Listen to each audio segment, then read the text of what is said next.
Ito guys, oh, tingnan nyo. Napakalaking puno. Hindi ko alam kung ano pangalan nito eh. Hindi ko alam pero napakalaki niya. Ayan. Nandun na po sila sa may taas. Maglalakad na po ako.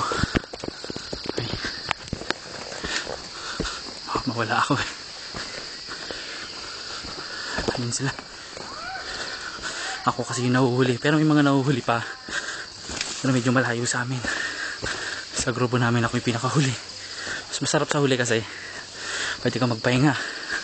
Kasi kung nauna ka, may hiya ka doon sa mga nasa likod mo. Yeah. Yan, gulangan din. Utakan, pang ganun. Pero tama naman, di ba? Ayan kami. Yan, ang dami namin, oh. 33. Ay, may mga babae, kaya kakabilib. Di ba kay Jun? Oh. Kakabilib kasi may mga babae, no? Hindi lang yun, saka kung talaga itong nakit natin kaya sa ibang bundok.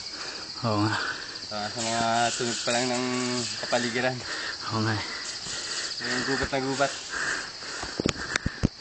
Yan, sige. May ulit. Ay. Ayan.